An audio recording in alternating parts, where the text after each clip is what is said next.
My giving is my worship. आराधना केवल drum बजाकर dance करना नहीं है, आराधना केवल गीत गाना नहीं है, आराधना केवल उछल कूद करना नहीं है। मेरा देना मेरी हेलो अब एक दूसरे की तरफ मुड़िए और उसका हाथ पकड़िए और उसकी आंखों में आंखें डालिए। बोला मेरा देना ही मेरी आराधना है। बोले बोले बोले एक दूसरे की तरफ मुड़ के सब लोग बोले। मैं बड़ा दुखी होता हूँ, सुनिए ध्यान से, बहुत मैं परेशान हो जाता हूँ जब मसीह लोगों को, खासकर अन्य जाति लोगों की मुझे चिंता नहीं, मसीह लोग जो इस कमरे के अंदर हैं, जब उनको मैं कर्जे में देखता हूँ, जब उनको मैं गरीबी में देखता हूँ और उनको जब मैं दूसरों के सामने हाथ फैलाते हुए देखता हूँ, मैं व्याकुल हो जाता हूँ अंदर अंदर। सुनिए, आज इसलिए मैं इस टॉपिक को आपको बताना चाहता हूँ क्योंकि ये आपके पापा की इच्छा नहीं है, ये आपके पिता की इच्छा नहीं है। आप गरीब रहे और आप लोगों के सामने हाथ फैलाएं और आपके ऊपर कर्जा रहे। समझा रहे या नहीं? ये आपके पापा की इच्छा नहीं है।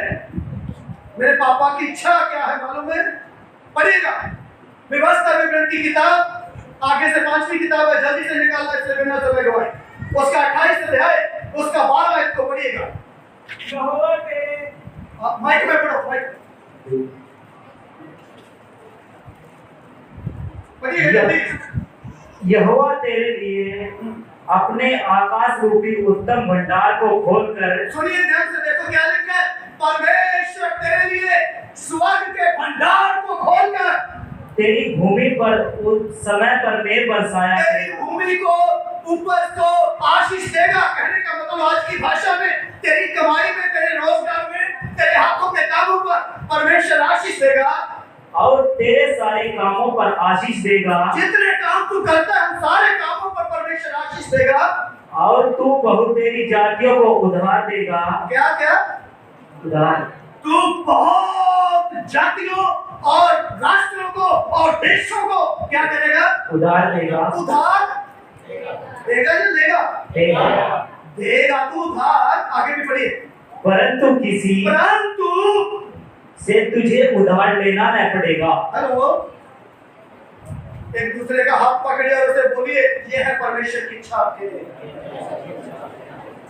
लेकिन तुझे किसी से उधार लेना नहीं पड़ेगा, परंतु तू बहुत देशों के उधार देगा, लेकिन तुझे उधार लेना नहीं पड़ेगा।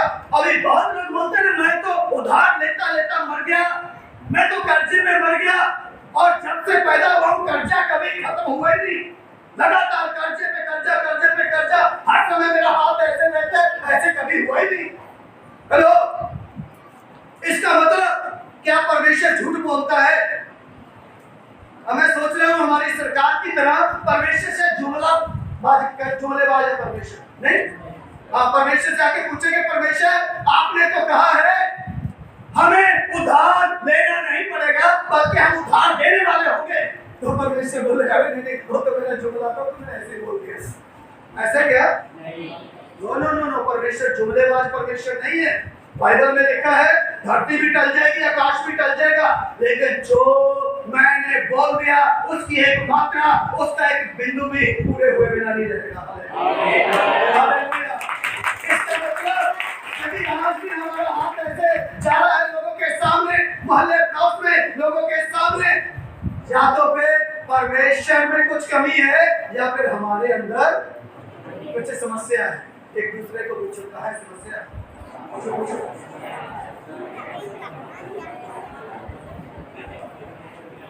क्या जवाब मिला?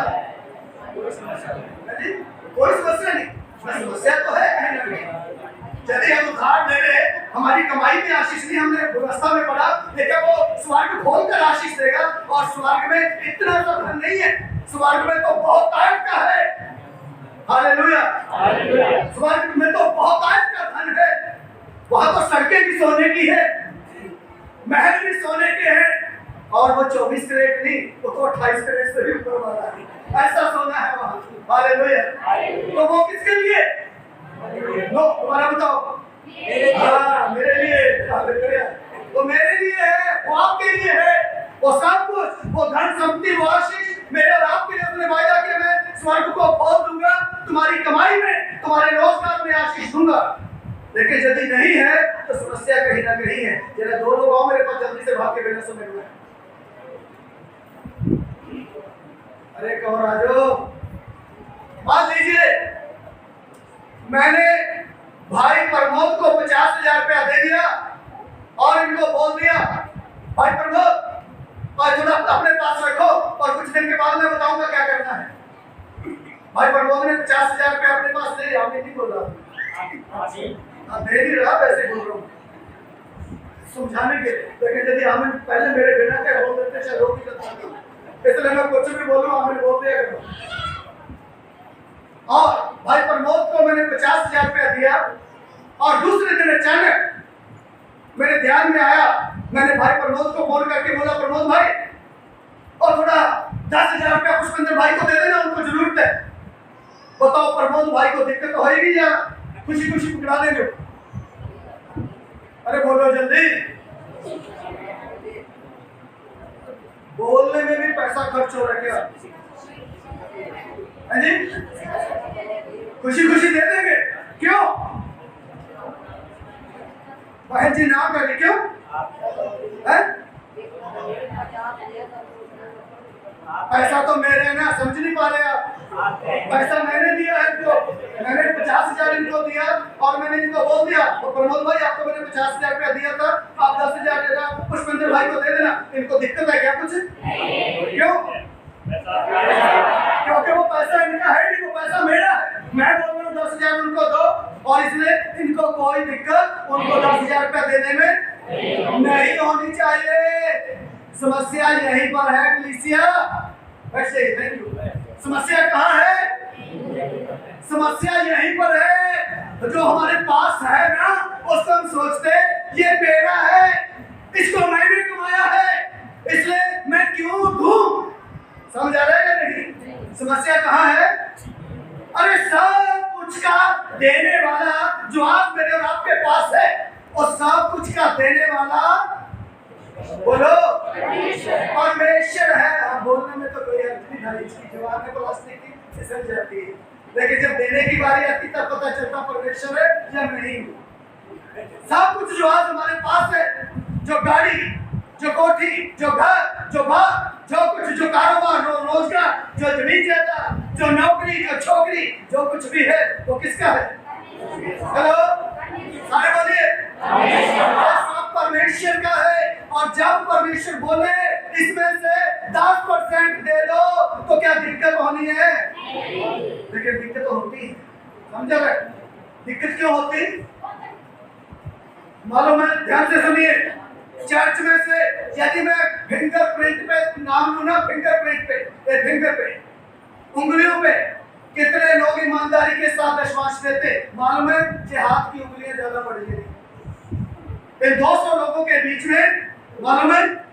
हेलो, इन 200 लोगों के बीच में ईमानदार लोग जो ये सोचते हैं जो कुछ मेरे पास है वो परमेश्वर ने दिया है, किसी खास मकसद के लिए मेरे हाथ में सौंपा है, किसी खास योजना के लिए मेरे पास, मेरे हाथ में दिया है, और इसलिए परमेश्वर जब बोलता है 10% दो, तो ये 200 लोगों में से केवल 5 या 7 लोग हैं जो ईमानदारी के साथ ये जानते हैं जो कुछ मेरे पास है वो मेरे परमेश्वर ने एक मकसद के साथ दिया है। वो जब बोलता है देने के लिए, आई डोंट केयर, मुझे कोई चिंता नहीं, क्योंकि वो मेरा है ही नहीं, इसलिए 10% ईमानदारी के साथ देने के लिए मुझे कोई दिक्कत नहीं। लेकिन समस्या क्या है? जब हम उसको अपना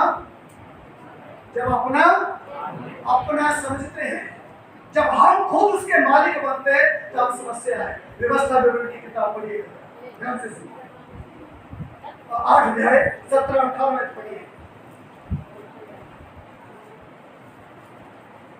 व्यवस्था विवरण 8 अध्याय 17-18, जल्दी से बिना समय और कहीं ऐसा न हो कि, कहीं ऐसा ना हो, ध्यान से सुनिए, कहीं ऐसा ना हो कि तू सोचने लगे यह संपत्ति मेरे ही सामर्थ्य ये जो संपत्ति है, जो पैसा है, मेरी ही सामर्थ और मेरे ही भुजबल से मुझे मेरी प्राप्त हुई, ताकत से मैंने कमाया है।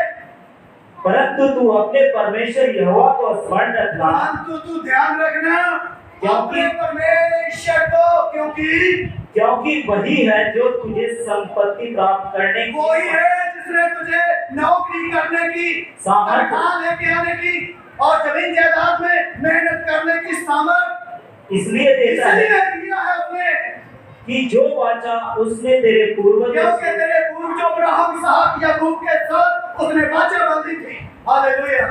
इसलिए इसको सोचना नहीं, ये संपत्ति मेरी ताकत से मुझे मिली है, ये पैसा मैंने कमाया है, इसलिए ये कभी नहीं सोचना।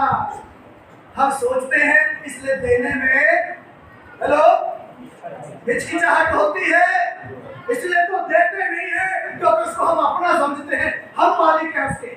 अभी ध्यान से सुनिए, इसलिए मैं कई उदाहरण देते कि आपको समझाता हूँ ताकि मैं और आसानी से समझ में आए। मान लीजिए हम कोई ऑफिस चला रहे हैं, कोई दफ्तर चला रहे हैं और हम उस दफ्तर में मालिक हैं और हमारे नीचे 8-10 नौकर काम करते हैं और उसमें हमारा सगा भाई या सगा बेटा भी है, लेकिन उस सारे नौकरों में हमारा भाई या हमारा बेटा वो वफादार नहीं है, वो ईमानदार नहीं है, तो क्या हम उनके हाथ में ₹1,00,000 देंगे या 10 लाख देंगे? भाई जी नौकरों को तनख्वाह दे देना क्योंकि मेरा बेटा भी ईमानदार नहीं, मेरा भाई भी ईमानदार नहीं है, तो बताइएगा मुझे। हेलो, क्यों? अरे मेरा बेटा है, मेरा भाई है, क्यों नहीं दूंगा मैं उनको पैसा? क्योंकि पैसे के लिए जरूर परमेश्वर सबसे प्यार करता है, नो डाउट परमेश्वर सबको बराबर प्यार करता है, लेकिन वो सबके ऊपर भरोसा। ध्यान से सुन लीजिए जो स्टेटमेंट मैं बोल रहा हूँ।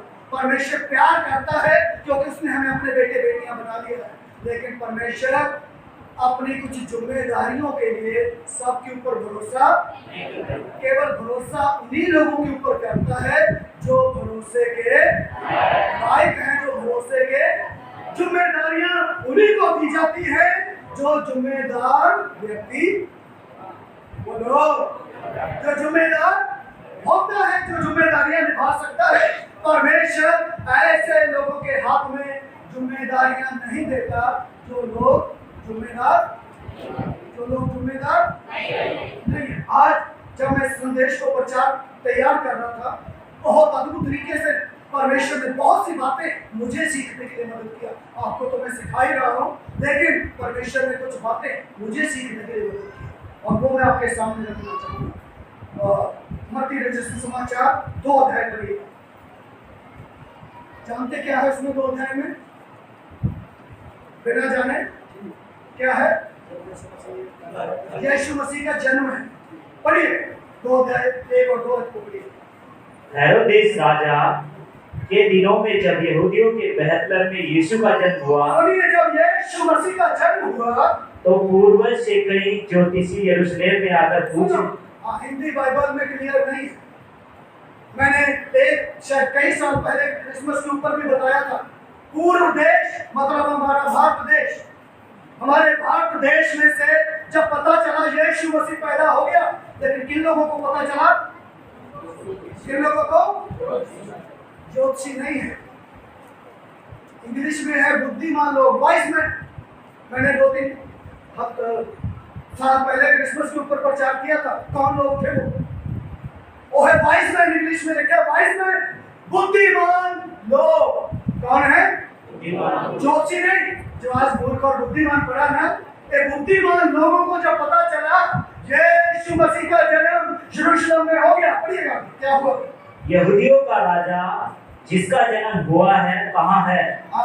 क्योंकि उनको पता चला पैदा होने वाला कौन है? बोलो, पैदा होने वाला कौन है? राजा, यहूदियों का राजा। हालेलुया। और बुद्धिमान लोगों को पता चल गया जो पैदा हुआ है वो राजा है। लेकिन कलीसिया आज इस भेद को, इस रहस्य को समझने में असमर्थ है। हम किसकी आराधना करने के लिए आते हैं? एक कलीसिया इस बात को समझने में असमर्थ है। जब हम आराधना की बात करते, आराधना का मतलब मैं पहले बताया, ड्रम सेट बजाना, गिटार बजाना, ढोल बजाना, नाचना कूदना नहीं है। आराधना का मतलब है परमेश्वर को जानना और उसको दंडवत करना, उसके चरणों में झुक जाना, हालेलुया, प्रणाम करना। और यूहन्ना जो यीशु मसीह के साथ रहता था, जब यीशु मसीह इस दुनिया में था, मालूम है यूहन्ना कैसे बैठता था यीशु मसीह के साथ? अगर आपने बाइबल पढ़ा है, यूहन्ना ऐसे यीशु के साथ बैठता था, सट के, क्योंकि सबसे ज्यादा प्यार यूहन्ना यीशु मसीह को करता था, क्योंकि वो सबसे छोटा और प्रिय चेला था, बाकी सब ज्यादा उम्र के थे, और इसलिए यीशु मसीह की छाती के साथ सट के बैठता था। लेकिन वही यूहन्ना जो यीशु मसीह से इतना प्यार करता है, ऐसे बैठता है सट के बिल्कुल छाती पे सिर रख के, जैसे एक बच्चा अपने बाप पापा के माँ के ऐसे। लेकिन वो यूहन्ना जब यीशु मसीह को प्रकाशित वाक्य में देखता है ना, हेलो, ये यीशु कौन है? ये राजाओं का राजा। क्या करता है यूहन्ना? नहीं, यूहन्ना क्या करता है? यूहन्ना उसी समय पैरों पे गिर पड़ा और लिखा ऐसे बन गया जैसे मुर्दा, जान प्राण ना हो। और बाप रे, ये वही यीशु है जो इस धरती पे रहते हुए जिसकी छाती पे सिर रख के मैं बैठता था। इतना महिमामय यीशु, राजाओं का राजा, और पैरों में गिर पड़ा और उठानी दंडवत करता था, प्रणाम करता था। हालेलुया, समझ रहे? परमेश्वर की आराधना का मतलब केवल गीत गाना, नाच गाना, कूदना, डांस करना, ढोल बजाना वो नहीं है, बल्कि उसके चरणों में गिर जाना, दंडवत करना, प्रणाम करना, उसको जानना वो कौन है जिसकी आराधना करने के लिए हम यहाँ पर आए हैं। हालेलुया। इसलिए ये जो जोशी, ये जो वाइज मैन, इनको जब पता चला राजा का जन्म हो गया है यरूशलेम के अंदर, इसलिए भारत देश से यरूशलेम पहुंच गए ढूंढते हुए। हम थोड़े नजदीक गांव से इधर नहीं आ पाते, और ये लोग भारत देश से कहां पहुंच गए? उस समय फ्लाइट भी नहीं होती थी, आके घर से उड़े दूसरे दिन यरूशलेम पहुंच गए, ऐसा नहीं है। उस समय घोड़ों, खच्चरों पे या कई और साधन थे, उनके द्वारा जाते थे। आप सोच सकते कैसे पहुंचे होंगे पूर्व देश से। और वहां जब पहुंचे, क्या किया उन्होंने मालूम है? 10 और 11 को पढ़ेगा। उस तारे को देखकर वे अति आनंदित हुए। उन्होंने उस घर में पहुंचकर उस बालक को उसकी माता मरियम के साथ देखा और मुंह के बल गिरकर बालक को प्रणाम किया। क्या करा? हेलो, प्रणाम मतलब कैसे करा? नमस्ते यीशु, ऐसा क्या? नहीं। कैसे? कौन है यीशु? कौन है यीशु? अरे इनको कैसे पता? तो आज पैदा हुआ बच्चा है वो। अभी तक इसने कोई चमत्कार भी नहीं किया, अभी तक इसने लंगड़ों को चलाया नहीं, अभी तक इसने मुर्दों को जिंदा नहीं किया, अभी तक इसने बीमारों को ठीक नहीं किया, अभी पैदा हुआ है केवल। लेकिन ये जान गए यही राजा है। हालेलुया। कलीसिया इस बात में पिछड़ गई, कलीसिया इस बात में फिसलती रह गई, क्योंकि बुद्धिमान और मूर्ख लोगों में यही फर्क है जो आज हमने पढ़ा। बुद्धिमान कौन है, मूर्ख कौन है? बुद्धिमान वो है जो परमेश्वर की बातें सुनकर मानता है, मूर्ख वो है जो परमेश्वर की बातें सुनकर उनको निग्लेक्ट करते हैं, नजरअंदाज करता है। ध्यान से सुनिए, बुद्धिमान लोग, इनको मालूम है राजा का जन्म हुआ है, और इस राजा के चरणों में झुक गए और क्या किया? दंडवत किया और अपना अपना थैला खोलकर क्या करा? हेलो, यीशु एक दिन का बच्चा है, पैदा हुआ, लेकिन जान गए क्योंकि इसने थैला खोला है, क्योंकि यहूदी रीति के अनुसार जब किसी राजा के सामने जाना हो, जब किसी राजा से मिलना हो, तो खाली हाथ बोलो, क्योंकि ये यहूदियों की रीति है। किसी बड़े आदमी से मिलना हो, राजा से मिलना हो, राजा के साथ भेंट करनी हो, खाली हाथ। हमारे भारत की भी संस्कृति यही है मेरे भाई, केवल यहूदियों की नहीं।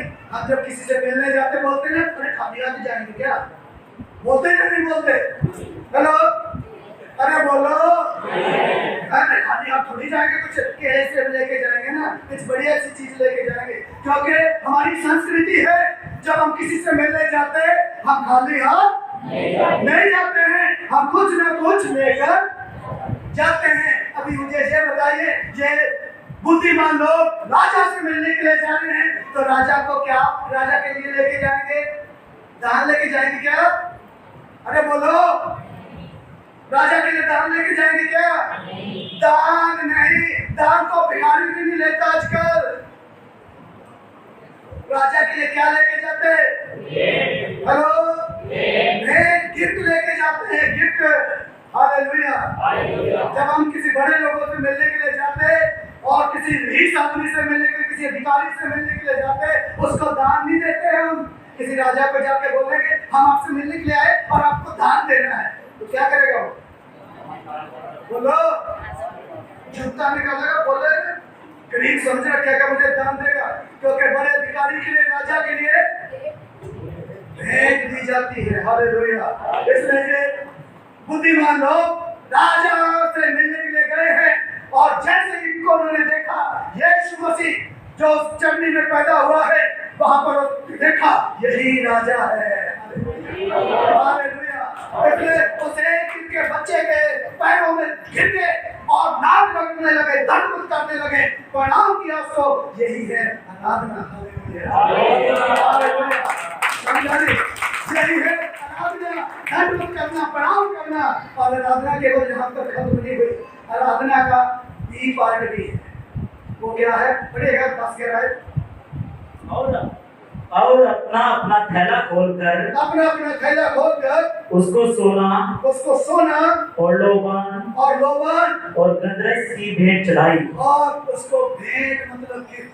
हालेलुया। हालेलुया। गिफ्ट चढ़ा दिया उसको, राजा के चरणों में गिफ्ट रख दिया। हालेलुया। समझ आ रहा है या नहीं? क्योंकि जान गए ये राजा है, इसलिए राजा से मिलना है, मसीह से मिलना है तो भेंट लेके जाना पड़ेगा। हालेलुया। हम भी कई बार बोलते हैं मसीह मसीह मसीह मसीह। अरे मसीह का मतलब क्या है? मास्टर जी ने यीशु का नाम का मतलब पूछा था, उन्होंने आधा पूछा, मैंने सोचा आधा मैं पूछूंगा। यीशु मसीह इकट्ठा है ना, इन्होंने पूछा यीशु के नाम का मतलब क्या है। यदि वो पूरा पूछ लेते तो फिर मैं मसीह का मतलब ना पूछता। मसीह के नाम का मतलब क्या है?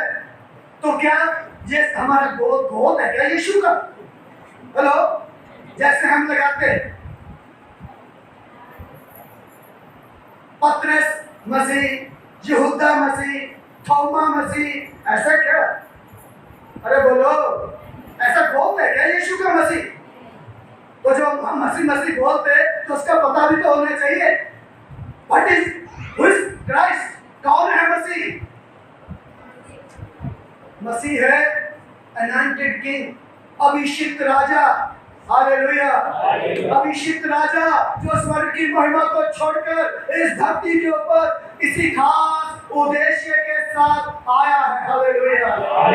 कलीसिया इस बात से चूक रही है, हाँ वो जरूर हमारा पापा है, जरूर हमारा दोस्त है, जरूर हमारा मित्र है, जरूर हमारा सहकर्मी है, लेकिन इससे बढ़कर कलीसिया इस बात को जानने की जरूरत है वो राजा है। हालेलुया। हालेलुया। और राजा के सामने कैसे जाना है कलीसिया ने पता होना चाहिए। राजा से कैसे मिलना है, राजा के सामने कैसे जाना है, राजा से मिलने के लिए किस प्रकार से हमें पहुंचना है, ये चर्च आपको पता होना चाहिए। लेकिन आज कहीं ना कहीं चर्च कलीसिया इस बात को नजरअंदाज कर दिया है, इस बात को भूल गए हैं। एक दिन यीशु मसीह अपने चेलों के साथ थे और उन्होंने बोला इधर आओ, ये बताओ लोग मेरे बारे में क्या बोलते हैं? कोई चेला बोलने लगा, अरे कोई तो बोलता है एलिया भविष्यवक्ता जिंदा हो गया, कोई कुछ बोल यूहन्ना बपतिस्मा जिंदा हो गया, कोई कुछ बोलता है, कोई कुछ बोलता है। वो बोला लोगों की बात नहीं मैं कर रहा हूँ, तुम बोलो तुम मेरे बारे में क्या समझते हो? अभी पतरस एकदम खड़ा हो गया, उसने बोला तू जीवते परमेश्वर का पुत्र मसीह है। हालेलुया। कहने का मतलब तू वो राजा है जो स्वर्गीय महिमा को छोड़कर इस धरती पर एक खास मकसद के साथ आया है। तू राजा है और तू अभिषिक्त राजा है। जो आज की भजन से पढ़ी गई ना, वो जो बहन जी ने बताया वो राजा कौन है? वो दाऊद है। दाऊद नहीं है, पता नहीं किसने इसको सिखाया है। वो जो है वो राजा कौन है? अभिषिक्त। वो यीशु मसीह है, अभिषिक्त राजा। और पतरस इस बात को जान गया, उसके ऊपर ये प्रकाशन आ गया, ये अभिषिक्त राजा यीशु मसीह है। इसलिए उसने बोला तू जीते परमेश्वर का पुत्र मसीह है। तो यीशु मसीह ने बोला बेटे एक तूने अपने आप से नहीं बोला, ये तो स्वर्ग से तेरे ऊपर प्रकाशन आया है। कलीसिया इस बात को समझने की जरूरत है यीशु मसीह कौन है और उससे मिलने के लिए हमें कैसे जाना है। हालेलुया। और बुद्धिमान लोग जानते हैं अपने राजा से मिलने के लिए कैसे हमें जाना है, किस प्रकार से उसके पास पहुंचना है।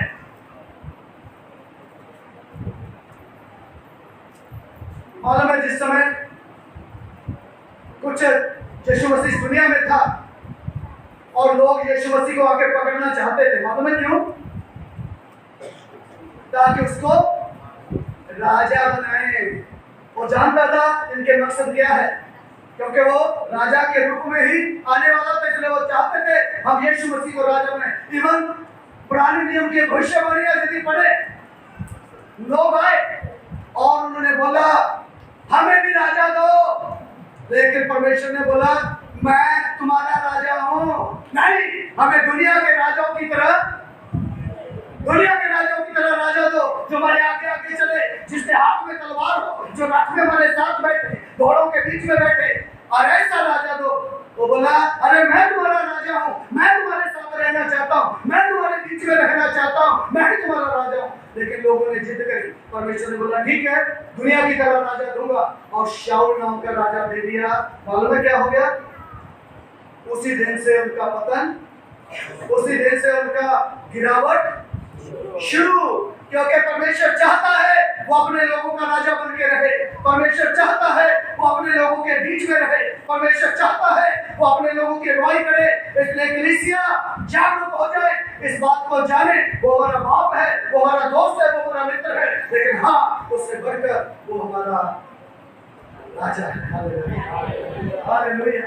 तो राजा के पास कैसे जाना है वो हमें पता होना चाहिए। 2:11 पढ़िए जल्दी से। उन्होंने उस घर में पहुंचकर जहाँ यीशु मसीह पैदा हुआ, उस बालक को उसकी माता मरियम के साथ देखा, उस माता मरियम के साथ देखा, और मुंह के बल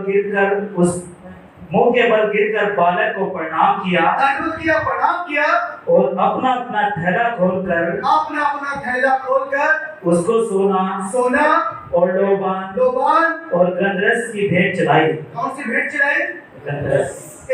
सस्ती वाली भेंट थी या महंगे वाली भेंट थी? कभी मौका मिला तो इन तीनों चीजों के बारे में, सोना, मुर्ग और लोबान क्या होता है, इनके ऊपर हम चर्चा करेंगे, क्योंकि ये छोटी चीज नहीं है। सबसे महंगे वाली चीजें भेंट चढ़ाई है। हम जब आते हैं तो हम कैसी भेंट लेके आते हैं मालूम है? हेलो। और राजा है, राजा को भेंट देने के लिए हम आते हैं, और गीत क्या गाते हैं? हम राजा नहीं, राजाओं का राजा यीशु राजा। क्या बोलते? राजाओं का भी राजा बोलते, तो राजाओं को भी राजा है, लेकिन आते कैसे उसको मिलने के लिए? बोलो। सबसे छोटे वाली भेंट लेके, राजा से भेंट भी दान समझ के। कई लोग 10 साल 15 साल विश्वास में हो गए, मैं जानता हूं, लेकिन आज भी 10 से 11 रुपया नहीं हुआ। हेलो। आज भी 10 से 11 रुपया नहीं रुका हुआ। कारण क्योंकि वो जानते नहीं है हम किसको मिलने के लिए जा रहे हैं, वो जानते नहीं हम किसके सामने, किसकी उपस्थिति में हम जा रहे हैं। यदि वो जान गए हम किससे मिलने के लिए जा रहे हैं तो खत्म हो जाएगा सब। आमीन। और राजा का कर्तव्य क्या होता है मालूम है? जब हम राजा को भेंट देते, राजा उस भेंट को लेके वापिस करके देता है हमें, क्योंकि यदि राजा वापिस करके नहीं देगा तो राजा की बेइज्जती है। समझा रहे हैं नहीं? लेकिन हम वो समझ के देते ही नहीं, हम तो भिखारी समझ के दान देते। क्या बोलते? दान देंगे, इसलिए तो हमें कुछ मिलता नहीं, क्योंकि परमेश्वर बोलते हैं मैंने ग्रहण नहीं किया तो मैं भिखारी हूँ। जो मुझे दान देते। जिस दिन भेंट देना शुरू कर दिया, लेकिन भेंट रास्ते खोल देती है। भेंट क्या है? रास्ते इसलिए बंद है क्योंकि हमने भेंट देना सीखा ही नहीं, हमने तो दान देना सीखा है। और दान तो भिखारी ही लेगा, राजा तो दान नहीं लेगा। हालेलुया। एक दूसरे से पूछो, किसकी आराधना करने के लिए आते हैं, किसको मिलने के लिए आते हैं? पूछो पूछो मेरे भाई, कहाँ से आया है? कहाँ? बड़ौदे से। हाँ तो पूछो यार, बड़ौदे से आए तो कुछ पूछना नहीं है, पाबंदी है क्या? बड़े बोलो, किससे मिलने के लिए आते? किसकी आराधना करने के लिए आते? राजाओं के राजा की। हालेलुया। इसलिए आज से हमारी सोच बदल जाए, क्योंकि राजा वापिस करके देता है। आमीन आमीन। आप क्या सोचते? राजा उतना ही देगा जब बढ़ा के देगा, वो अपनी हैसियत के अनुसार देगा। Hallelujah hallelujah. सुसमाचारों के अंदर एक छोटा बच्चा जिसके पास 5 रोटी, उसको मालूम है उसने राजा के हाथ में पकड़ा दी 5 रोटी। और अब राजा का फर्ज क्या है? राजा ने, यीशु मसीह ने एक राजा की तरह उस भेंट को स्वीकार किया है, 5 रोटी को।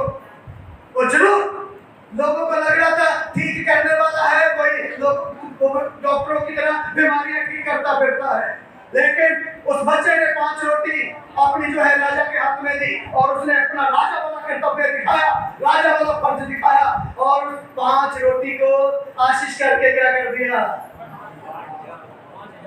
5000 को खिलाया भी और अपनी हैसियत के अनुसार 12 टोकरे तो ले जाओ।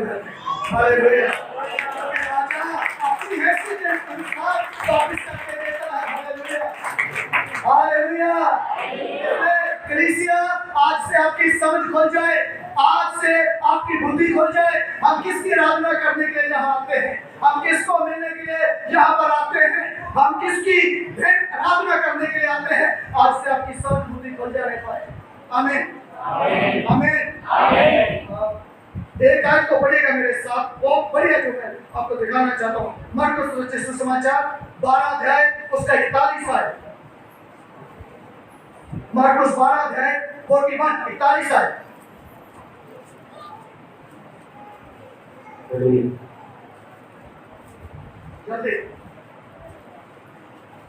वह मंदिर के भंडार के सामने बैठकर देख रहा था। कौन कौन?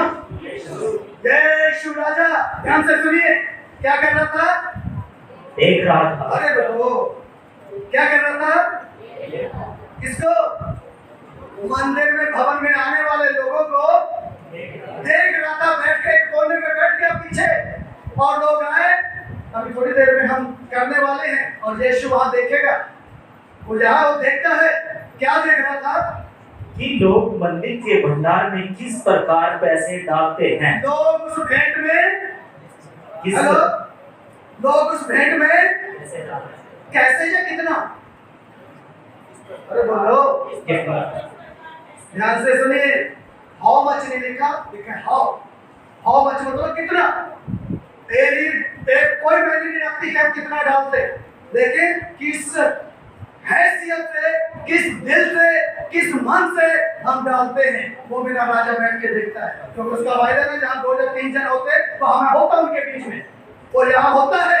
और जब हम देते हैं ना, हेलो, जब हम देते हैं तो क्या करता है?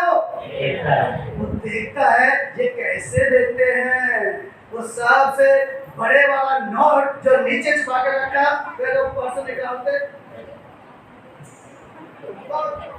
छोटे वाले को निकालने चक्कर में कई बार फट जाता, वो डालते। क्योंकि आपकी गलती नहीं है, क्योंकि हम ऐसे माहौल से आए, ऐसे वातावरण से आए, जब भी, क्योंकि हमें सिखाया ऐसे गया। आपने देखा होगा, आज भी मैं कभी सफर करता हूँ ट्रेन में, बस में, और जब जाता हूँ और कई लोग पहले से पर्स निकालना शुरू करते, और तुम देखते कहाँ सीखा कैसे सीखा? कारण क्योंकि आगे नदी आने वाली है। कई बार मुझे समझ नहीं आता जी, सारे लोगों को एक साथ क्या होगा, सब पर्स निकाल रहे हैं, तो नदी क्या कर रहे हैं? वो जब नदी आ जाती तब पता चलता है। अच्छा तो क्या करते मालूम है?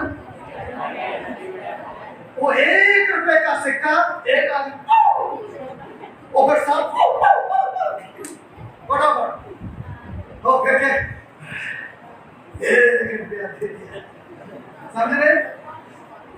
संतुष्ट होते, 1 रुपया दिया है उसको। हम वहां से निकल के आए, हमें सिखाया ऐसे गया है, हम ऐसी परिस्थिति से, ऐसे वातावरण से, ऐसे माहौल से, ऐसी शिक्षाओं से निकल के आए, लेकिन धन्यवाद हो परमेश्वर का, मैंने अपने बच्चों को ऐसी शिक्षा दी, समझे? और आज भी या तो मैं देता हूँ, ज्यादातर इनकी मम्मी इनको देती है, और 100 रुपए से नीचे हम इनको देते भी नहीं। 100 रुपया ही डालना है, इससे नीचे डालना नहीं है। जब कोई प्रभु का दास आता है और इनके हाथ से हम दिलवाते हैं, ताकि इनको पता चले कोई भी परमेश्वर का दास घर में आया है, कैसे उनका आदर मान सम्मान करना है, कैसे उसको देना है, कैसे एक राजा का राजदूत समझ के उसका आदर करना है। इससे हम इनको भी से सिखाते हैं। प्रभु का धन्यवाद। हमने अपने माँ बाप से ऐसी शिक्षा पाई होगी, वो सिक्का उछाल के अपने आप को घमंड करना, अरे दे दिया है सिक्का, लेकिन हम अपने बच्चों को ऐसी शिक्षा नहीं देते। कलीसिया जानना है, समझना है हमें इस बात को कि हम किसके सामने आए, किसकी आराधना करने के लिए आए हैं, किसको भेंट चढ़ाने के लिए आए हैं। वो राजा बैठ के देखता है हम कैसे देते हैं, किस प्रकार से हम देते, कितना देते हैं, वो नहीं, हम कैसे देते हैं अपने राजा को, किस प्रकार से देते हैं हम अपने, जो बोलते राजाओं का राजा। सुनो, दशमांश जो है ना, हेलो, दशमांश जो है ना, जो दशमांश देता है वो प्ले स्कूल में अपने आप का एडमिशन करवाता है। किसमें? बोलो, प्ले स्कूल समझते हैं? खेलने वाला स्कूल नहीं, अभी उसका एडमिशन नर्सरी में नहीं हुआ। प्ले स्कूल मतलब बिल्कुल पैदा हुआ बच्चा, क्योंकि माँ बाप नौकरी करते हैं, वो बच्चे का संभाल। ध्यान से सुनिए भाई, ध्यान से सुनिए। प्ले स्कूल उसको बोलते, माँ बाप दोनों नौकरी करते हैं, बच्चे को संभाल नहीं सकते, इसलिए वो अपने बच्चे को स्कूल में छोड़ के चले जाते।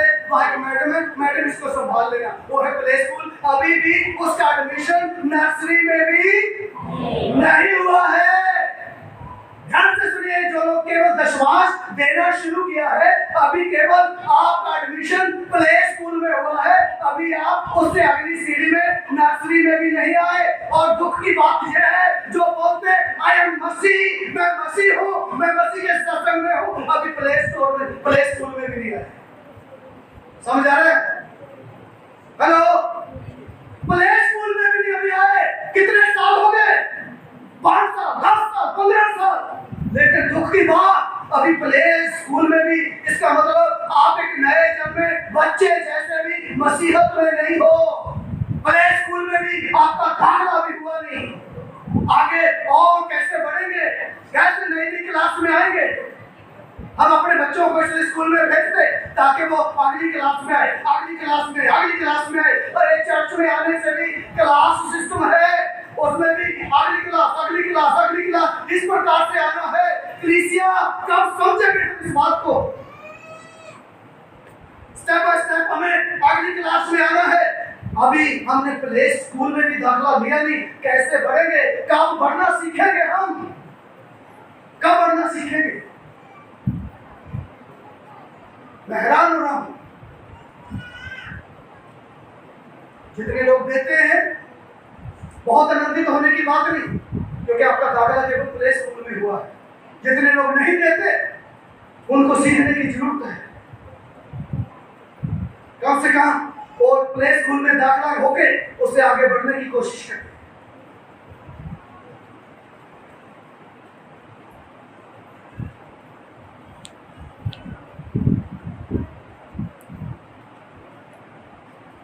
मालूम है, परमेश्वर अंतिम दिनों में एक बात कहा है कि मैं अंतिम दिनों में भेड़ और बकरी को क्या करूंगा? हेलो, अलग अलग करूंगा। समझ में आ रहा? कहा या नहीं कि अंतिम दिनों में जब मैं न्याय करूंगा तो मैं भेड़ों को बकरियों से, क्यों? दोनों जानवर नहीं है। हेलो, क्यों कहा परमेश्वर ने मैं भेड़ों को बकरियों से अलग करूंगा? क्योंकि बकरी का स्वभाव क्या है? बोलो, मैं बस। और भेड़ का स्वभाव क्या है? वो अपने चरवाहे की आवाज सुनती है और जो वो कहता है वो कहती है। अभी फैसला आपके हाथ में। आप अब मैं वाले मसीह हैं या भेड़ वाले मसीह? परमेश्वर की आवाज को, परमेश्वर की वाणी को, परमेश्वर के वचन को सुनकर जैसा आज बताया था वो करने वाले हैं, या मैं वाले मसीह? बस मैं वो वाले मसीह। परमेश्वर भेड़ों को बकरियों से अलग करेगा, उस दिन पता चलेगा। मैं वाले जो मसीह है, केवल मैं मुझे बड़ा दुख होता है, कई बातें मैं खुलकर बोलता हूं, बहुत दुख होता मुझे। लोग अपने घरों की चीजें ले लेके आते, लेकिन विश्वास के नाम पे मेरा ऐसा मतलब फूक जाता हूं मैं जब कोई घर में चीज लेके आते। मैं इसलिए नहीं कभी आपसे नफरत करता हूं, इसलिए बल्कि इसलिए कि तुझे चोर बन के लेके आया। अभी ये बताओ, कोई चोरी करके कोई लेके आएगा, खुश होएगा क्या कोई? इसका मतलब आपने चोरी किया और घर में ले आए, मिक्सी ले आया, बैट ले आया, गड्ढे ले आया, ये ले आया, वो ले आया, चोरी करके लेके आया, चोर है तू। समझे? हेलो, अरे बोलो, चोर है, चोर इसलिए लेके आया है। चोरी करके तो कोई भी लेके आए, अपनी कमाई का लेके आओ, क्योंकि विश्वास हमारा नहीं है, वो परमेश्वर का है। सब कुछ परमेश्वर का है। जैसे मैंने एक डेमो करके दिखाया था, लेकिन परमेश्वर वो बोलते हैं इसमें से 10% दे देना, क्योंकि मेरा ही तो है। लेकिन चोरी करके लेके आए तो कौन सा बड़ा काम किया? चोर है तो इसलिए लेके आया है। एक दूसरे को बोलो, जो घर पे लेके ना चोरी करके लेके कौन सी बड़ी बात कर? बोलो बोलो, अरे बोलो, चोरी करके लेके आया इसलिए जाके रख लिया। अरे ईमानदारी से करो, मैं बता रहा हूँ, बाहर गाड़ी खड़ी है, चोरी नहीं किया। प्रभु का धन्यवाद। आज रजिस्टर चेक कर लो, मेरा मोबाइल चेक करो, उसमें कैश से मैं देता हूँ अपनी कमाई का 20%। प्रभु का धन्यवाद, लोगों के द्वारा दिलवा दिया। आपको परमेश्वर उसमें आशीष देगा। मेरा दिल जो है खुशी से खुश होगा। अरे प्रभु का धन्यवाद, परमेश्वर ने कितनी आशीष इसको दी है। अभी ध्यान से सुनिए, हमारे एस कुमार के भाई अमित पुलिस में भर्ती हुए, सब लोग जानते। जिस दिन उसका नाप तोल हो रहा था, मैंने एस कुमार साथ में गया हुआ, एस कुमार को मैंने बोला एक मिनट की खबर मुझे देना है, और क्या हो रहा है अंदर क्या नहीं हो रहा, एक मिनट की खबर देना मुझे। और क्योंकि अंदर तो मोबाइल नहीं था, पास्टर एस कुमार बाहर थे, और जैसे इसका सिलेक्शन हुआ सबसे पहले फोन मेरे पास आया, पास्टर जी धन्यवाद, सिलेक्शन हो गया पुलिस में। और उसी समय मैंने घुटने टिकाए, विकास मेरे पास बैठा था, मेरी शब्द नहीं निकल रहे थे मेरे मुंह से, केवल आंखों से आंसू चल रहे थे। मालूम है क्यों? मालूम है क्यों? क्योंकि बहुत ईमानदार व्यक्ति है। पुलिस में भर्ती होने से पहले भी मजदूरी करता था, और हम किसी बात के लिए पैसा इकट्ठा कर रहे थे, और वो जो है पढ़ाई कर रहा था उस समय, और उसने देखा सब लोग मुझे पैसा लिखवा दिया, मैंने लिखवाया नहीं, और वो जाके मजदूरी किया, उसने मजदूरी करके ले आके 5000 रुपया मुझे दिया। मैंने कहा तू बोला कि सब लोग लिखवाए थे, और इसलिए मैंने भी मेहनत किया और मैंने मजदूरी किया, इसलिए 5000 रुपया ला के मुझे दिया। और उसके बाद जिस दिन वो पुलिस में जाना था, उससे एक दिन पहले उसने मुझे अपने घर बुलाया, प्रार्थना करवाया, और 8000 रुपया मुझे फिर से विश्वास किया। मैंने कहा अभी तुझे जरूरत है, कह रहा मेरी जरूरतों को छोड़ो, जो प्रभु का है वो प्रभु का है। उसके बाद जब 1 महीना हो गया, उसके अकाउंट में सैलरी आई, सैलरी आते ही सबसे पहले फोन मेरे पास आ गया, कह रहा पास्टर जी मेरी पहली सैलरी आ गई है, और ये सारा का सारा पैसा मेरे तरफ से आपके लिए है, चर्च के लिए। और उसके बाद विश्वास हर किसी का अलग है, लेकिन जो पहली तनख्वाह उसकी है, वो सारी पहली तनख्वाह आपके लिए है। ये है, क्यों नहीं दिल खुश होगा? मेरा सीना दर्द से चौड़ा हो जाता जब ऐसे प्रभु आशीष देता है। लेकिन चोरी करके आप ले आके बोलते मिक्सी ले लिया, बैट ले लिया, गड्ढा ले लिया, ये ले लिया, अरे खाका चोरी करके ले गया, क्या ले लिया तूने? समझा रहे? इसलिए एक दूसरे को बोलो चोरी नहीं करना, ईमानदारी से लो। बोलो बोलो, चोरी करके लेके आया कौन सी बड़ी बात की? ईमानदारी से लेना।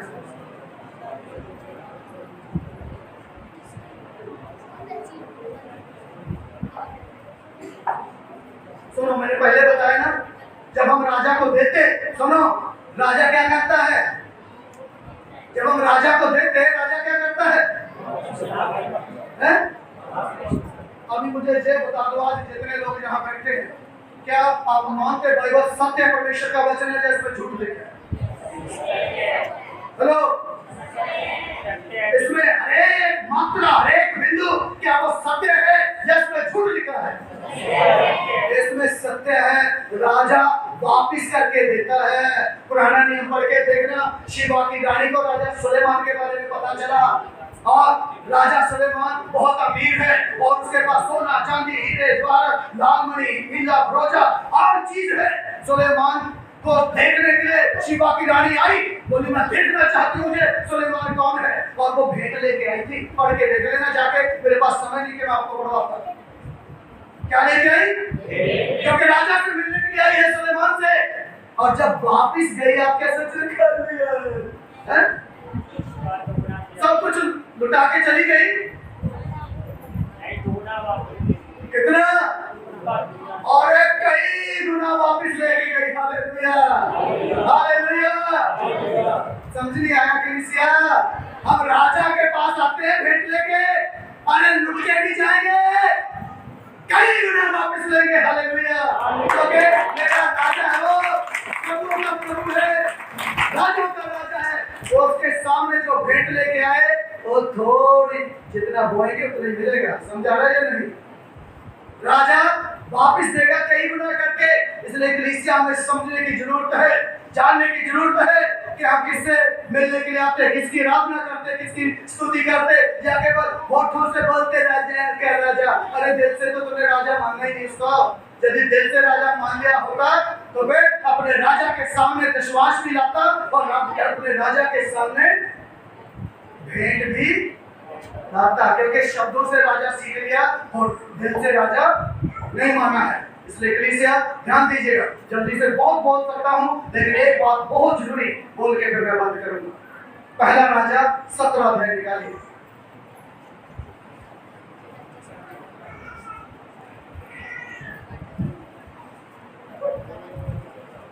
पहला राजा 17 अध्याय था, शायद को पढ़िए। अतः वह वहां से चल दिया और सारपत को गया। नगर के फाटक के पास पहुंचकर उसने क्या देखा? एक विधवा लकड़ी बीन रही है। सुनो, ये कौन है? विधवा तो है, एलिया पास्टर है, और उस समय हालात क्या है?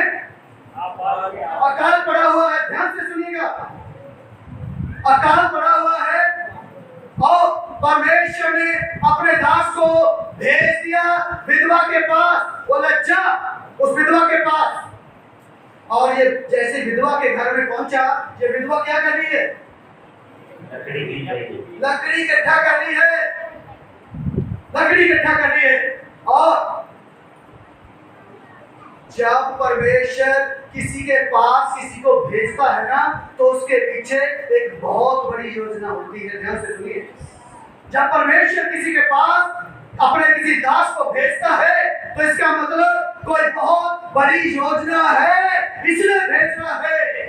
मैं यदि आपके पास भेजा गया हूं ना, तो इसका मतलब, हेलो, इसका मतलब कोई बहुत बड़ी योजना है, इसलिए भेजा गया हूं। इसलिए पंजाब से इधर भेजा है, इसलिए आपको जगह जगह से इकट्ठे करके इधर बिठाया है। ऐसे नहीं है, कोई बहुत बड़ी योजना है। समझिए कलीसिया इस बात को। और एलिया आ गया और क्या कहा? पढ़िएगा। उसको बुलाकर उसने कहा, उस बुढ़िया को बोला इधर आ माता, किसी पात्र में मेरे पीने को थोड़ा पानी ले आ। आप उसने माता को बोला माता इधर आ, एक गिलास पानी पिला। जब सुनो मेरे भाई, अब मान लीजिए मैं आपसे बोलूं मुझे पानी पिलाओ, पिलाओगे या नहीं? अरे बोलो, हम पिलाएंगे क्या? क्या आसान है नहीं? लेकिन ये जो परिस्थिति उसकी है ना, उस परिस्थिति में आप पानी तो क्या, अब शक्ल भी नहीं दिखाओगे। कारण क्योंकि बारिश नहीं हो रही है। उस समय ट्यूबवेल नहीं थे, सबमर्सिबल नहीं था, नलका नहीं था, केवल बारिश से पानी आता था। और अभी तो बारिश बिल्कुल हो नहीं रही, पानी की एक एक बूंद से मोहताज है सब लोग। और ऐसी परिस्थिति में एलिया बोलता है पानी पिला। आप एक एक रुपए के लिए तरस रहे हो और मैं बोल रहा हूं मुझे दो, दोगे क्या? हेलो, अब बोलो। पानी जब मैंने बोला पिलाएंगे पिलाएंगे, तब तो सबने बोला। लेकिन ऐसी परिस्थिति में जब एक एक रुपए के लिए तरस रहे हो, ये उसके लिए एक एक रुपए तरसने वाली बात है, क्योंकि बारिश नहीं हो रही है। एक एक बूंद पानी के लिए लोग तरस रहे हैं, कुछ भी पैदावार नहीं हो रही है। ऐसी परिस्थिति में जैसे बोला पानी पिला, और उसने क्या करा? जल्दी पानी लेने के लिए बोले पिलाऊंगी प्रभु के दास। हेलो कलीसिया, किसी खास मकसद के साथ आपके पास भेजा गया है कोई। परमेश्वर ने अपने दूत को, अपने राजदूत को इसलिए भेजा है, कोई खास मकसद है। लिखा है जो कोई तुम्हें ग्रहण करेगा वो मुझे ग्रहण कर लेगा, जो तुम्हारी बातें सुनेगा वो मेरी बातें सुनेगा, जो तुम्हारी नहीं सुनता, हेलो, जो तुम्हारी नहीं सुनता वो मेरी भी नहीं सुनता। समझा रहे? क्योंकि परमेश्वर ने अपने स्थान के ऊपर अपने दास को खड़ा करके बोला जा मेरी जगह तू जा, मेरे स्थान पे तू जा, और इसलिए तू जाके बोल हालेलुया। और इसलिए बोला जा पानी लेके आ। उसने कोई सवाल जवाब नहीं किया। अरे एक एक बूंद के लिए हम तरस रहे और तू बोले पानी लेके आ। चुपचाप पानी लेने चली गई। जैसे पानी लेने जा रही थी ना, बोला पानी तो लेने जा रही है। पढ़िएगा आगे। जब वह लेने जा रही थी, जब वो लेने जा रही थी तो उसने से पुकार के कहा, बोला रुक रुक रुक रुक, पानी तो लेने जा रही है। हाँ, अपने हाथ में एक टुकड़ा रोटी भी मेरे पास। अरे एक रोटी भी लेके आना मेरे लिए। पानी तो लेने जा रही है, रोटी भी लेती है ना। आप कैसे हालात है समझ आ रहा है? हेलो, कैसे हालात है? 2 साल से कोरोना है, समझे? कैसे हालात है? अरे बोलो, 2 साल से कोरोना है, कोई बाहर निकल नहीं रहा, रोजगार है नहीं। ऐसी परिस्थिति में बोल रहा है पादरी, बोला देना भैया। और मैं होता इंडिया की जगह ना, हेलो, और वो बुढ़िया होते आप, फिर क्या होता? अरे बोलो भाई, अरे इसको किसने पास्टर बना दिया? वैसे इतना नहीं पता हमें जहां तरस रहे। अरे कोई खास योजना है, कोई खास योजना है। एक दूसरे को बोलो कोई खास योजना है, कोई खास योजना है। सीखना है। यदि आप गरीबी में से होकर जा रहे हैं, कलीसिया सीखना है। यदि आप कर्जे में से होकर जा रहे हैं, आपको सीखना है। वो गरीबी, वो कर्जा, वो आपके लिए नहीं है, क्योंकि आप राजाओं के राजा के बेटे हैं।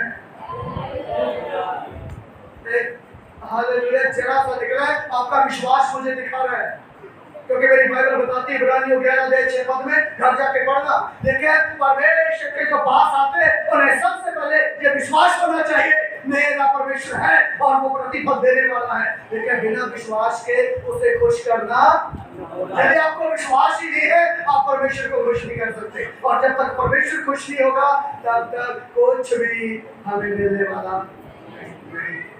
समझे? इसलिए मैंने बताया मेरा देना ही मेरी आराधना है। My giving is my worship। मेरा देना ही आराधना है। जब हम आराधना करते हैं परमेश्वर खुश होता है, परमेश्वर बंधनों को तोड़ता है। गरीबी के बंधन अगर टूटने हैं तो उसके लिए एक ही सिद्धांत है। कर्जे के सिद्धांत अगर टूटने हैं परमेश्वर के लोगों, एक ही सिद्धांत है, और वो है देना, देना और देना। दूसरा कोई सिद्धांत है नहीं परमेश्वर के लोगों, और कोई सिद्धांत नहीं। कई लोग मेरे पास आते परमेश्वर के बाद, पास्टर जी प्रार्थना करो। मैं पूछता हूँ किस बात के लिए? अरे कर्जा है, पैसा नहीं है। जो नए लोग होते मेरी मजबूरी होती, मैं प्रार्थना कर देता हूँ। मुझे मालूम है होने वाला कुछ भी, हेलो, होने वाला कुछ भी। कारण क्योंकि गरीबी और बेरोजगारी और कर्जे के बंधन केवल देने से ही टूटे, उसके अलावा दूसरा कोई सिद्धांत नहीं है। अरे राजाओं के बच्चे होके कैसे हम भीख मांग सकते हैं, कैसे हम लोगों के सामने हाथ फैला सकते हैं। इसका मतलब या तो बाप में कमी है या फिर एक दूसरे से पूछो किसमें कमी है। तुम्हें नहीं पूछना क्या जवाब मिला, क्या जवाब मिला है जी? हाँ, अब 1 मिनट के लिए रुकना। पूछने पर कभी सुधारेगा कौन तुम्हारा बाबा? पूछो जरा, जब कभी मुझ में है तो सुधारेगा कौन? क्या जवाब मिला? हेलो, क्या जवाब मिला है? खुद ही सुधारना है, क्योंकि बाबा नहीं सुधारने वाला, आगे खुद ही सुधारना पड़ेगा। समझा रहे हैं नहीं? खुद ही सुधारना पड़ेगा। सुनो प्रियो, एक खास योजना है, इसलिए परमेश्वर ने आपके पास भेजा है। एलिया को ऐसे ही नहीं भेजा बिना मकसद के, बिना योजना के, एक योजना के साथ भेजे। वो नहीं चाहता उसके लोग गरीबी में, उसके लोग बीमारी में, और उसके लोग कर्जे में, उसके लोग उधारी में जीवन जिए। और चाहता उसके लोग राजाओं के राजा की तरह, राजाओं के बच्चों की तरह जीवन जिए। हालेलुया, आमीन। समझा रहे नहीं? इसलिए परमेश्वर ने अपने दूत को भेजा है, इसलिए अपने राजदूत को खड़ा किया है आपके बीच में। वो खड़ा होकर ऐसे नहीं बोलता पानी पिलाओ या फिर रोटी लेके आओ। वो विश्वास या भेंट की बात है आज की भाषा में, ऐसे नहीं बोल रहा। इसका मतलब परमेश्वर चाहता है कुछ आपके जीवन से। वो चाहता है गरीबी के, कंगाली के, बेरोजगारी के, कर्जे के सारे श्राप टूट जाए, गरीबी ना रहे, कर्जा ना रहे, भिखारी बने ना रहे, ऐसे हाथ ना रहे, बल्कि हाथ ऐसे हो जाए। इसलिए प्रभु ने किसी को खड़ा किया है, इसलिए वो आया है आपके पास। इसलिए एलिया ने बोला पानी मिला, पानी लेने के बोला कि रोटी भी लेके आ। रोटी लेने जब जा रही थी ना, क्या कहा उसने मालूम है? बोलिए कि रोटी का आटा है, एक पेड़ा बना के रख के आई हूँ, आधी मैं खाऊंगी और आधी खाएगा मेरा बेटा। उसके बाद बोला मरना तो मरियो, पहले मुझे कहना बाद में मरना, मेरा पेट पूजा करके, हेलो, फिर बाद में मरना, पहले मेरी पेट पूजा कर, अपने बच्चे के अनुसार करना मरने को। समझा रहे? ऐसा मैं सोचा कठोर पास्टर आज की भाषा में होता तो बोलते लालची है। हेलो, बहुत बोलते हैं मुझे मालूम है, समझा रहे? अरे लालची, हर समय पैसा पैसा पैसा, लालची है, अरे पेट ही नहीं भरता इसका, हर संडे कितना लेगा। समझा रहे कि नहीं? लेकिन आप कुछ भी बोलो, 10 लोग बोलेंगे, 10 लोगों की समझ में आ जाएगा, और जिन 10 लोगों की समझ में आ गया, कम से कम उन 10 लोगों की गरीबी के बंधन टूट जाएंगे। मेरा प्रचार साल हो जाएगा, मेरे प्रचार करने का मकसद पूरा हो जाएगा, मेरा चिल्लाने चिल्लाने का मकसद पूरा हो जाएगा, यदि 5 लोगों को भी समझ में आ गई ये बात। और जिस दिन आप इस रहस्य को समझ गए, और आप गरीब नहीं रहेंगे, आप भिखारी नहीं रहेंगे, आपको कर्जा लेना नहीं पड़ेगा, बल्कि आप दूसरों को उधार देने वाले बनेंगे। इसलिए जितने लोग संघर्ष कर रहे हैं, गरीबी के साथ, कर्जे के साथ, बेरोजगारी के साथ, आप लोगों से हाथ जोड़कर विनती है, प्लीज पैरों में हाथ को मैं लगाने के लिए तैयार हूँ। मैं आपके कारण, आप लोगों के कारण बोल रहा हूँ, प्लीज देना शुरू करें, क्योंकि दूसरा सिद्धांत है नहीं, केवल एक ही सिद्धांत है जिस वजह से परमेश्वर आपके बंधनों को तोड़ेगा, और वो देने का सिद्धांत है। दूसरा सिद्धांत नहीं है, दूसरा सिद्धांत नहीं है। प्रार्थना से कुछ नहीं होगा, जरूर मैं प्रार्थना कर दूंगा, लेकिन उससे कुछ होने वाला नहीं है, क्योंकि देने से ही बंधन टूटे हैं, देने से ही बंधन टूटे हैं, क्योंकि परमेश्वर अपने नियम के खिलाफ जाता नहीं। आत्मिक नियम वही है, आत्मिक नियम वही है, तो परमेश्वर उस नियम से होके ही जाएगा। सुनो, कई बार आप सोचते हैं हम तो काफी दिनों से देखते आ रहे हैं, कुछ होता तो है नहीं, क्यों नहीं हो रहा कुछ? कई लोग सोच सकते, बोल सकते, कारण क्योंकि या तो हम किस्त समझ के दे रहे, अरे लोन की किस्त देनी है, चलो समझे, इसलिए लोन की किस्त दे दो संडे को जाके, लोन की किस्त समझ के दोगे, दान समझ के दोगे, कुछ होने वाला नहीं है। राजाओं के राजा को भेंट समझ के दोगे, राजा वापस देगा। समझे? राजाओं के राजा को भेंट समझ के दोगे और राजा क्या करेगा? कई गुना करके उसको। मैं इसलिए नहीं आपको सिखा रहा हूँ, मैं थ्योरी नहीं सिखा रहा, मैं प्रैक्टिकल बात जो मैं करता हूँ, जिसको मैंने अनुभव किया है, कर करके आज इस पोजीशन तक लेकर आया है प्रभु, वो प्रैक्टिकल बातें मैं आपको बता रहा हूँ जिनको मैंने अनुभव किया है। और जो अनुभव किया है वही बात मैं आपको सिखा रहा हूँ। इसलिए सिखा रहा हूँ ताकि आप भी ऐसा करना शुरू करें और आप भी इस लेवल तक आ जाए। हालेलुया, आमीन। सुनो, मेरी बहन विधवा थी क्योंकि उनके पति की जवानी अवस्था में मौत हो गई। 2 बच्चे हैं और हम 4 भाई, हम, मेरी बहन, 2 बच्चे। हम एक छोटे से कमरे में रहते थे, कच्चा कमरा सारे। और मेरी बहन स्कूल में जो है 4th क्लास की नौकरी करने लगी बच्चों को पढ़ाने के लिए, क्योंकि हम तो उस समय तक शराबी थे, कोई मदद नहीं करते थे अपनी बहन की, उल्टा उसी से लेके खा लेते, चोरी भी कर लेता उसका पैसा। लेकिन वो स्ट्रगल कर रही थी, संघर्ष कर रही थी, 1-1 रुपया उसके लिए अपने बच्चों को पढ़ाना लिखाना बड़ा मुश्किल था। और उसके बाद में विश्वास में आया, सेवा करने लगा, पास्टर बन गया। और एक दिन मैं घर गया हुआ था, मेरी बहन बोली 6 महीने हो गए बच्चों की फीस नहीं भरी गई, प्लीज दुआ कर ताकि बच्चों की फीस भरी जाए, नहीं तो स्कूल से निकाल देंगे। मैंने उनसे एक ही सवाल किया, मैंने कहा दशमांश कितना समय हो गया दिए? बोले मेरे 6 महीने हो गए, दशमांश तो नहीं दिया। मैंने कहा तुझे प्रार्थना की जरूरत नहीं है, दशमांश देना पहले जाके, अब जब तनख्वाह मिलेगी सारी की सारी जाके अपने चर्च में देना, उसके बाद फिर आके मेरे से दुआ करना। अगली बार तनख्वाह मिली, सारी की सारी जाके जो है पास्टर को दे दी।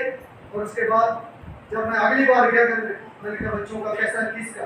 बोले प्रभु का धन्यवाद, सारी फीस भरेंगे।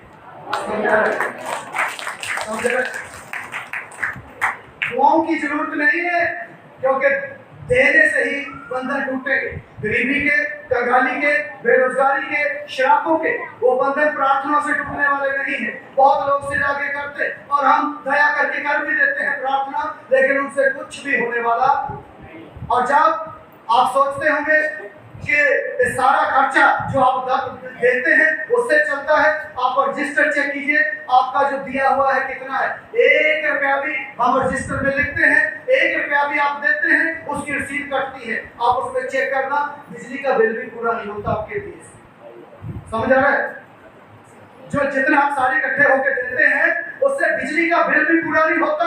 और यदि 2 घंटे जनरेटर चलाना पड़ जाए, 1000 रुपया उसमें तेल चला जाता है, जितना आप देते हैं। लेकिन क्यों इतना सब चल रहा है? क्योंकि परमेश्वर की सेवा के लिए निकले हैं, वो अपनी जरूरतें पूरी करता है, किसी और तरीके से करता है। आमीन। एलिया को भेजा है अगर किसी के पास, तो उसके पीछे बोलो योजना है। 2 साल से आप बढ़िया, बहुत लोगों की मैंने गवाही सुना, अरे प्रभु का धन्यवाद, इतना तो कभी पहले नहीं राशन इकट्ठा रहा, एक तो लॉकडाउन में तो इकट्ठा राशन रहा। लेकिन ये नहीं सोचा अरे हम लोग काम भी कर रहे हैं, हम लोग सब कुछ कर रहे हैं, एक उधर बैठा हमारे लिए प्रार्थना कर रहा है, जिसके पास कोई काम ही नहीं है, जिसके पास कोई रोजगार ही नहीं है, जिसका काम ही हमें वचन सुनाना, जिसका काम ही हमारे लिए प्रार्थना करना, क्या उसको भी पूछ ले जाके।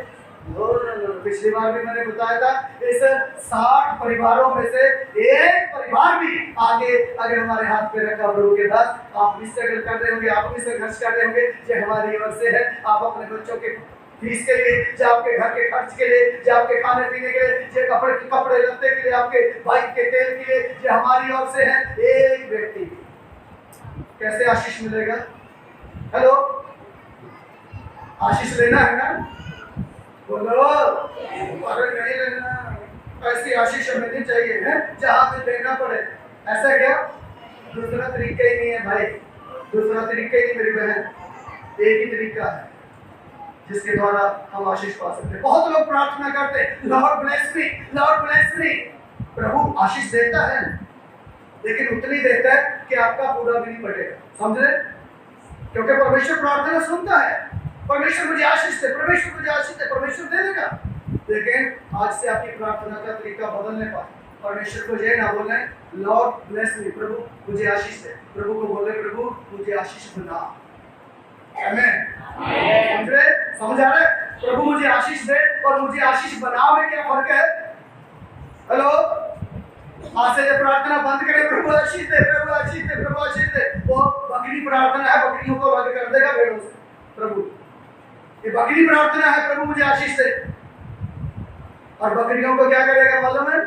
डंडा पड़ेगा उस दिन बकरियों के, भेड़ों को अपने पास इकट्ठा करेगा प्रभु। इसलिए बकरी प्रार्थना बंद करिए, आज से प्रार्थना करें प्रभु मुझे आशीष बना। आमीन। और जब हम आशीष बना प्रार्थना करेंगे उसका मतलब प्रभु हमें आशीष देगा, हम दूसरों के लिए आशीष का कारण बनेंगे। हालेलुया।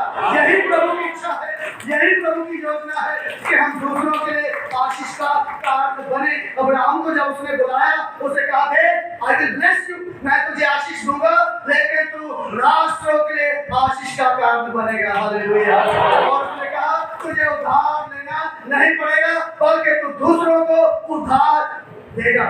ये परमेश्वर की योजना है प्रियो। परमेश्वर के लोगों, आप राजाओं के राजा के बच्चे हैं। भिखारियों वाला जीवन नहीं जीना, और जो है उधार मांगने वाला जीवन नहीं जीना, और मांगने वाला जीवन नहीं जीना, बल्कि राजाओं के राजा के बच्चे की तरह एक राजकुमारों वाला जीवन जीना है। Hallelujah, hallelujah. एक आयत और पढ़ेंगे, 2 मिनट मुझे और दीजिए। दूसरा कुरिन्थियों 9:6 पढ़ेंगे। दूसरा कुरिन्थियों 9:6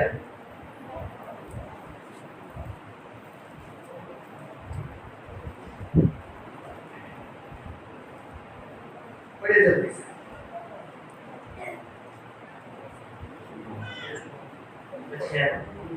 दूसरा कुरिन्थियों 9:6 जल्दी से।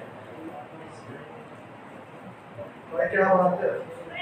परंतु बात यह है जो थोड़ा बोलता है, हेलो, जो थोड़ा बोलता है वह थोड़ा काटेगा भी, वो थोड़ा काटेगा भी, और जो बहुत बोलता है जो ज्यादा बोएगा वह बहुत काटेगा, वो बहुत काटेगा भी। ध्यान से सुनिए, एक बीज है जो हम इधर देते हैं, जो हमारी भेंट, जो हमारा दशमांश, ये एक बीज है।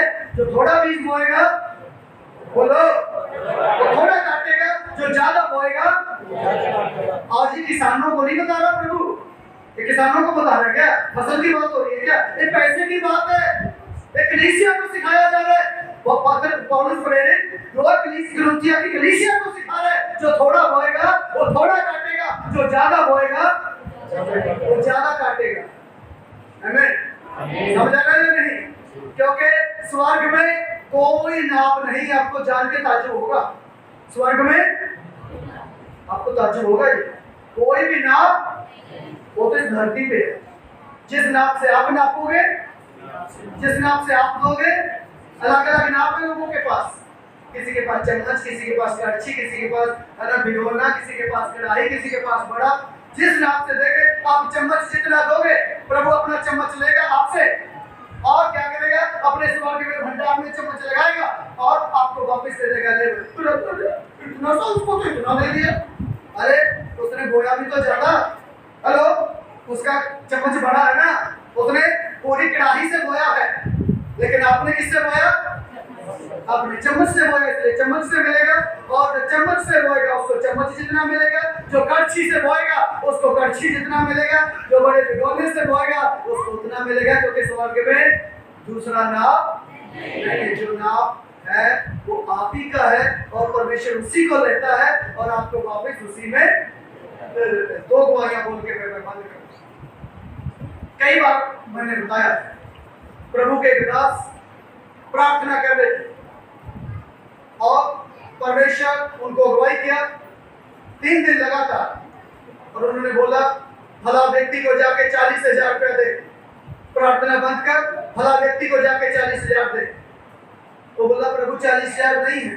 दूसरे दिन फिर प्रार्थना करना लगा, प्रभु ने बोल दिया प्रार्थना बंद कर, उस पास्टर को जाके 40,000 दे।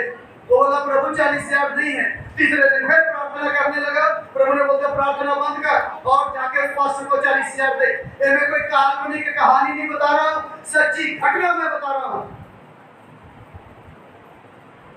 प्रभु ने बोल दिया प्रार्थना बंद कर, 3 दिन से मैं बोल रहा हूँ तो सुन नहीं रहा। वो बोलता प्रभु मेरे पास 40 नहीं है, 5,000 मेरे अकाउंट में, तो 40 कैसे दे दूं?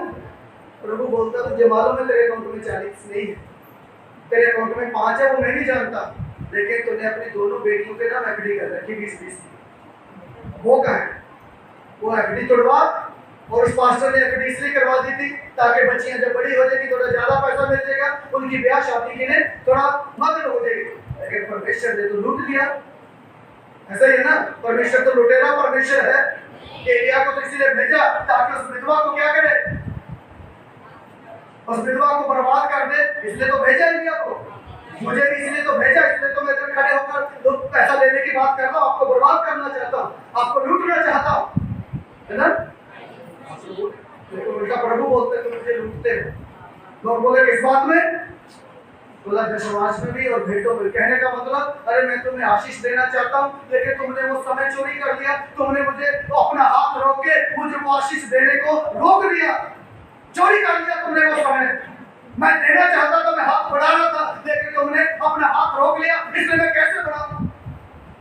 तो उस पास्टर ने अपनी पत्नी के साथ बात किया और उसकी पत्नी बोली जो प्रभु ने बोला करो। उन्होंने एफडी तोड़वाया, 40,000 ले जाकर उस पास्टर को दे दिया।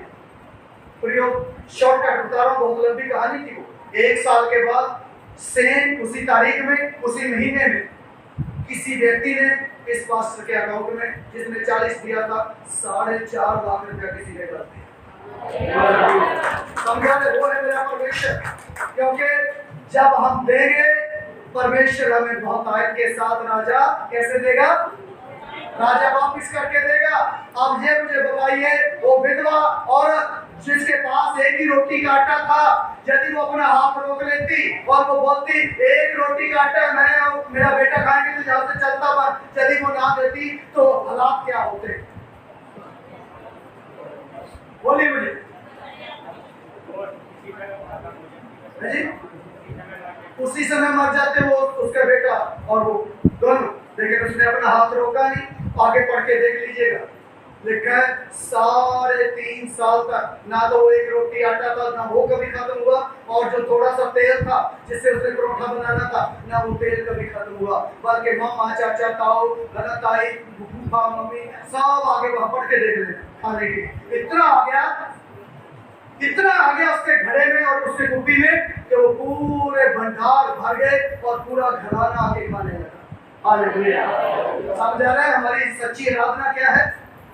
My giving is my worship. मेरा देना ही मेरी आराधना है। जब हम उस देने से आराधना करते हैं तब दुनिया टूटते हैं। हम गीत गाते हैं ना, आराधना में है छुटकारा, आराधना में चंगाई, ये वाली आराधना है।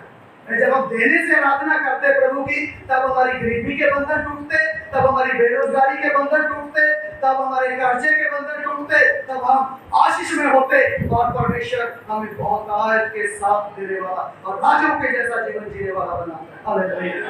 हालेलुया। समझ में आ रहा है?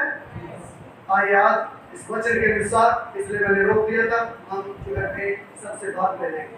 इसलिए आज इस बात को जितने लोग जान के समझ के, हम राजा के सामने हैं। और एक आयत मैं चाहूंगा पढ़ेंगे, उसके बाद फिर मैं बंद करूं। एक आयत पढ़िए, व्यवस्था विवरण की किताब, व्यवस्था विवरण की किताब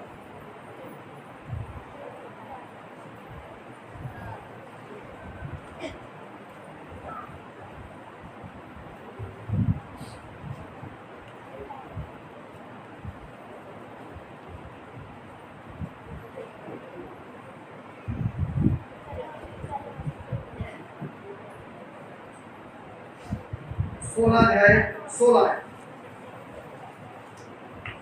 व्यवस्था विवरण 16 अध्याय 16 है। उसका आखिरी पार्ट पढ़ते रहो, आखिरी पार्ट नहीं, 16 का 16 उसका आखिरी लाइन। और देखो छूछे हाथ यहोवा के सामने कोई न जाए। परमेश्वर ने बोला और राजा बोलता है जब कोई मुझे मिलने के लिए आए तो जिसके हाथ छूछे वो आशीषों से चूके, समझे?